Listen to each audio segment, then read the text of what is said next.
Students क्लबवर आपण सर्वांचे पुन्हा एकदा स्वागत आहे. आज आपण भारतीय संविधानातील भाग 1 मध्ये संघराज्य व राज्यक्षेत्र याबद्दलचे हा जो भाग आहे यामध्ये जे कलम 1 ते 4 आहे दिले आहे त्याची माहिती बघणार आहोत. तर कलम 1 मध्ये असं लिहिलं आहे की इंडिया अर्थात भारत हा राज्यांचा संघ असेल. इंग्लिशमध्ये याला इंडिया अर्थात Bharat is the union of shall be the union of state असं म्हटलं आहे.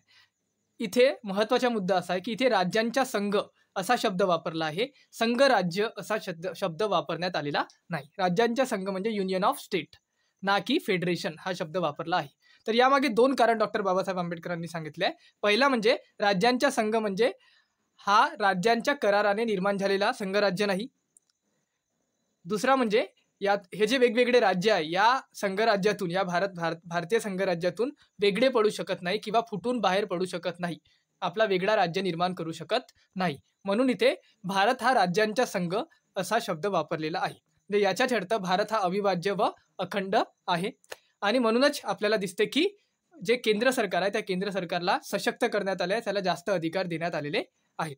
दुसरा यामध्ये आहे की घटक राज्य व केंद्रशासित प्रदेशाची नावे पहिल्या अनुसूचीमध्ये सांगितल्याप्रमाणे असेल. तिसरा महत्त्वाचा मुद्दा या पहिल्या कलममध्ये आहे की जे राज्य क्षेत्र आहे त्यामध्ये घटक राज्य प्लस केंद्रशासित प्रदेश प्लस आणखी जिंकून घेतलेले प्रदेश असा हा सर्व मिळून राज्य क्षेत्र बनवण्यात आलेला आहे. तर ही पूर्ण कलम 1 मधली तरतुदी आहेत. त्यानंतर भारतीय संविधानाच्या कलम 2 मध्ये असं म्हटलं आहे की संसदेला कायद्याद्वारे नवीन राज्य संघराज्यात सामील करून घेण्याचा किंवा नवीन राज्य स्थापन करण्याचा अधिकार देण्यात आलेला आहे. जर भारताच्या संसदेला भारतीय संसदेला हा अधिकार आहे की ते भारतात एखादा नवीन राज्य जोडू शकते किंवा त्याच भारतात एक नवीन राज्य निर्माण सुद्धा करू शकते किंवा स्थापन करू शकते. तर कलम 3 मध्ये नवीन राज्याची निर्मिती, विद्यमान राज्याची क्षेत्र, सीमा किंवा नावे यात फेरफार करता येते. तर संसदेला हा अधिकार देण्यात आला आहे की एखादा राज्य आहे त्या राज्याला तोडायचं आहे आणि दुसरा राज्य बनवायचं आहे किंवा एखाद्या 2-3 राज्याचे भाग असतील तर थोडा भाग त्याचे एकत्र करून दुसरा राज्य बनवायचे आहे. तर नवीन राज्याची निर्मिती करण्याचा अधिकार असेल किंवा मग एखाद्या राज्याचे क्षेत्र वाढवण्याचा अधिकार असेल किंवा क्षेत्र घटवण्याचा अधिकार असेल किंवा मग जर राज्याची सीमा असेल तर त्या सीमांमध्ये बदल करण्याचा अधिकार आहे. तर हे सर्व अधिकार संसदेला देण्यात आलेले आहे कलम 3 नुसार. त्याचप्रमाणे एखाद्या राज्याचे जर नाव असेल आणि तो बदलवायचा असेल तर त्याचे अधिकार सुद्धा या राज्यांना संसदेला देण्यात आलेले आहे. पण त्यानंतर 5वी घटना दुरुस्ती 1955 मध्ये झाली आणि त्याच्यात 2 अटी ॲड करण्यात आल्या.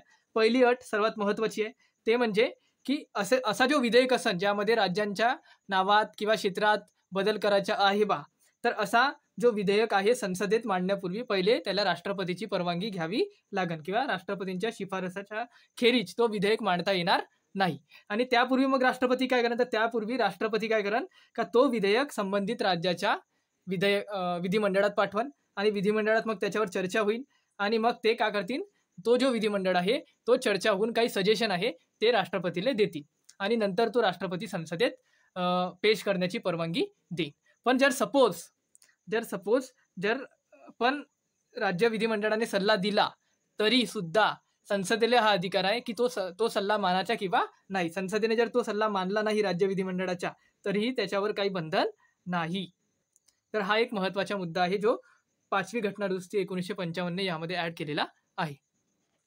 त्यानंतर कलम 4 नुसार कलम 2 व कलम 3 नुसार जो संविधानात बदल होणार आहे त्या बदलाला कलम 368 अंतर्गत असलेली घटना दुरुस्ती कायदा समजण्यात येणार नाही असं म्हणण्यात आलं आहे. की जे काही बदल 2 आणि 3 नुसार आपण करणार आहोत का, राज्याची नाव बदलवणार आहोत, राज्याचे एरिया बदलवणार आहोत, तर याले काही सिम्पली साधा बहुमतानुसार तो संसदेत पार होईल. त्याला काही विशेष बहुमत लागणार नाही, म्हणजेच तो घटना दुरुस्ती कायद्या अंतर्गत येणार नाही.